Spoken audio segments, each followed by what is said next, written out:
Thank you, Legacy.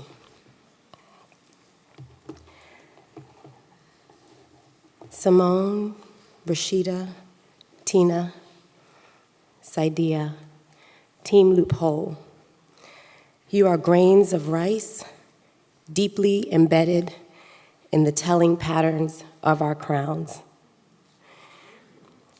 You are embroidery on a quilt, thick and warm, hanging quietly in a window, birds, crosses, signaling the way. Thank you. Yes.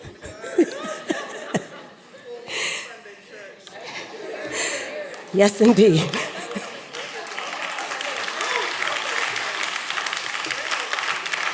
Whew. I would also like to thank We Are All Dominican. Visits to the Inter-American Commission for Human Rights hearings, protests at the consulate. You have saved my life and given purpose and meaning to writing. Thank you for being the holding hands on the loophole image and for breaking chains. We Are All Dominican is a group of activists fighting against statelessness in Dominican Republic, another island, part of another island. In 2013, the Dominican Republic's Constitutional Tribunal ruling 168-13 retroactively revoked the citizenship of thousands of Dominican nationals of Haitian descent, creating the 5th largest stateless population in the world at that time, and the largest in the Western Hemisphere today.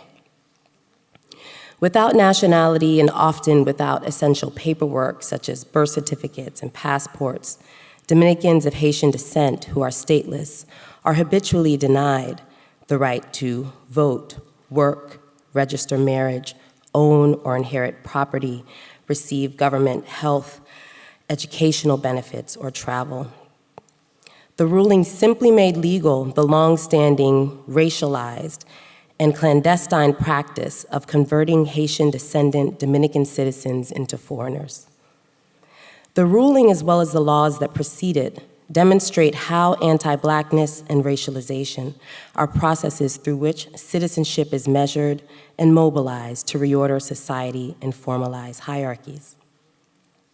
Following the ruling, a New York Times article titled Forced to Flee Dominican Republic for Haiti, Migrants Land in Limbo. This article highlights the plight of Haitian migrants, but renders thousands of Dominican nationals set for deportation invisible. And there were several titles at that time that had this misconception. And this is when we had coverage of the issue. Directive, sovereignty. The Dominican government claimed that it was their sovereign right to enact this law.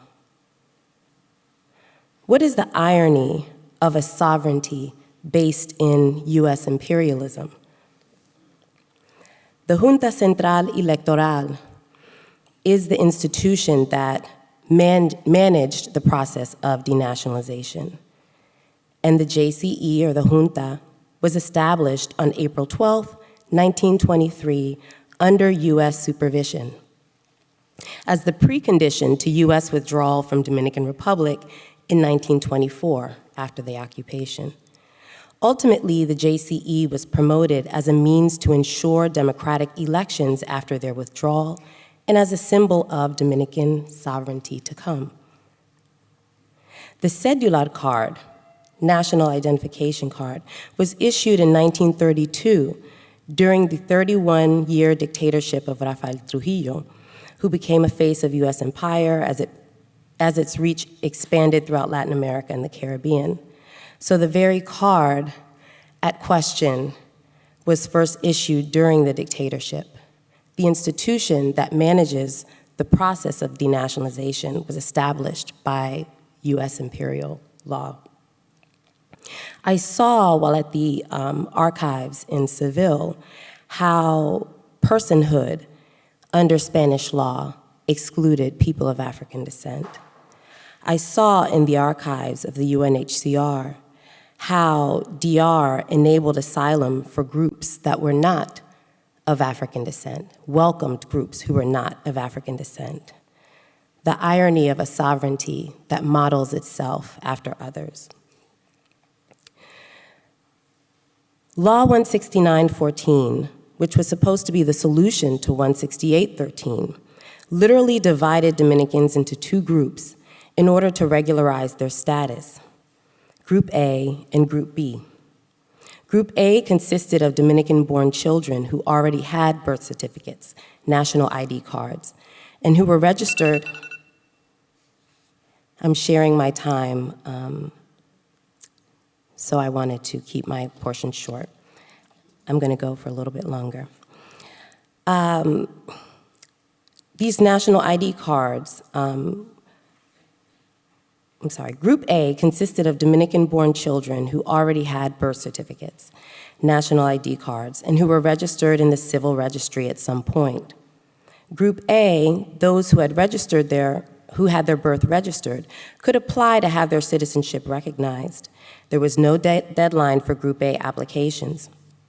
Law 169.14 claimed that this group would be granted their cedulas and recognized as Dominican citizens without additional administrative hurdles, with the exception of cases of fraud.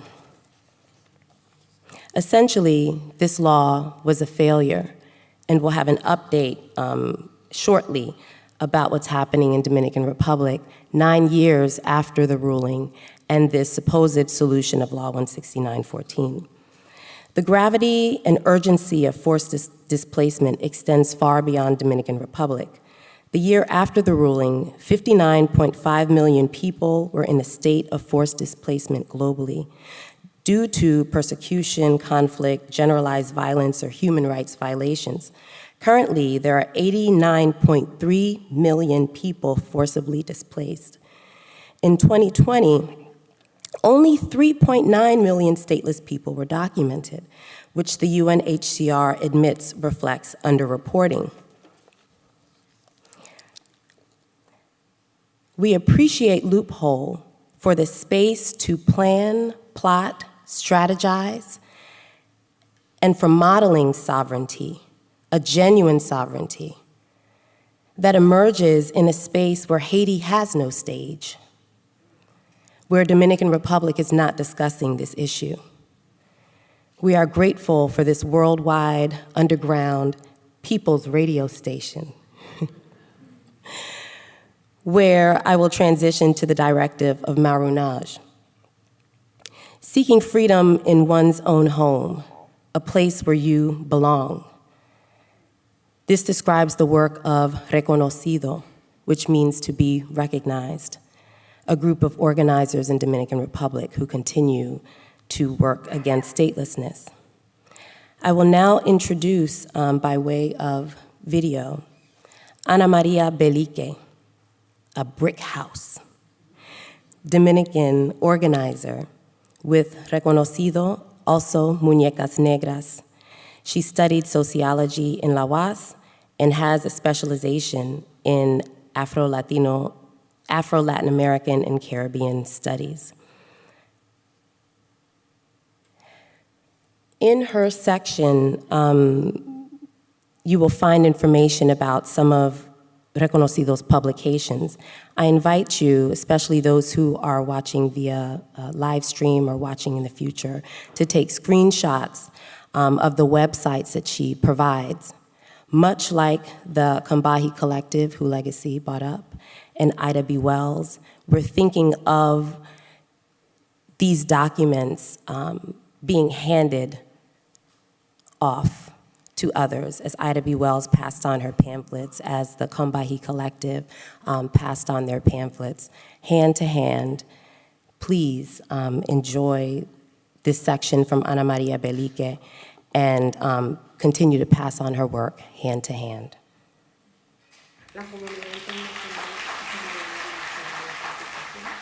Sin embargo, nuestra población sigue afectada, sigue padeciendo los efectos del racismo institucional a través de la sentencia del Tribunal Constitucional Dominicano. Hoy en día, miles de dominicanos de ascendencia viven una situación de especie de limbo legal.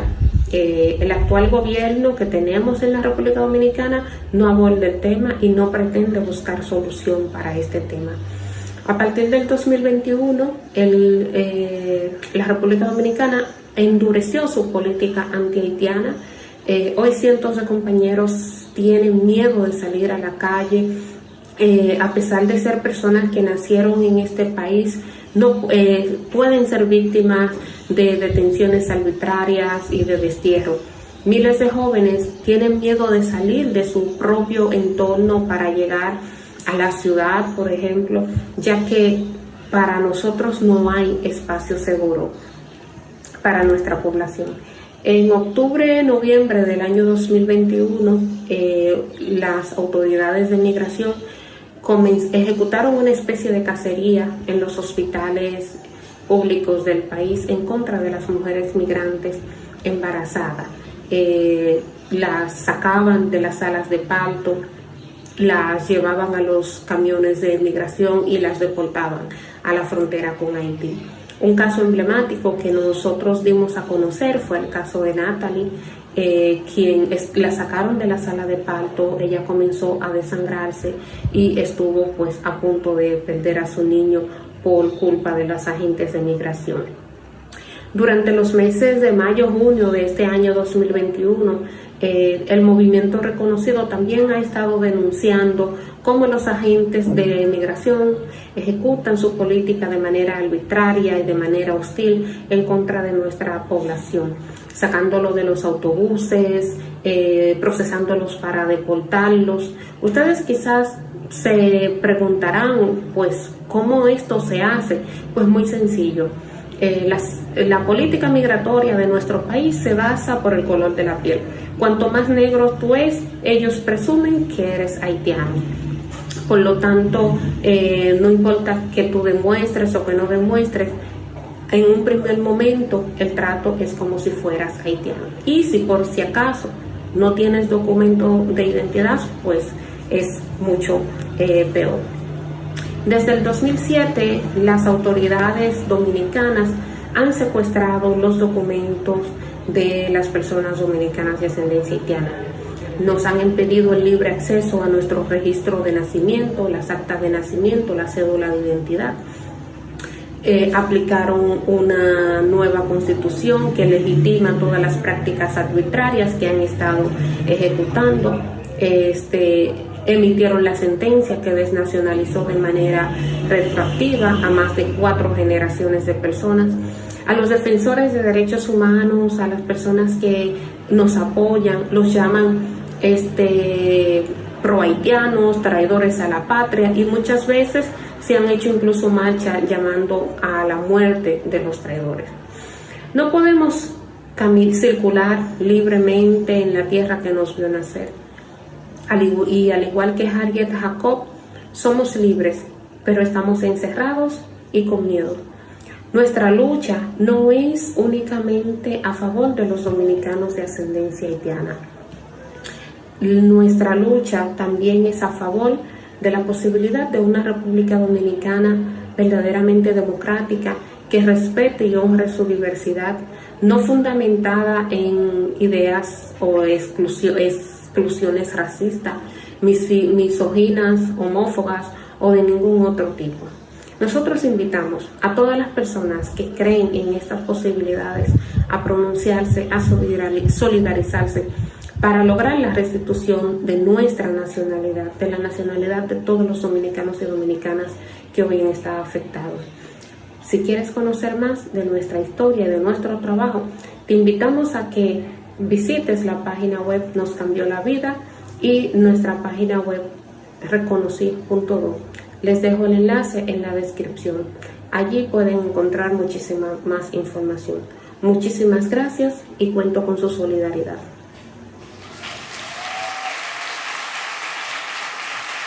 Thank you.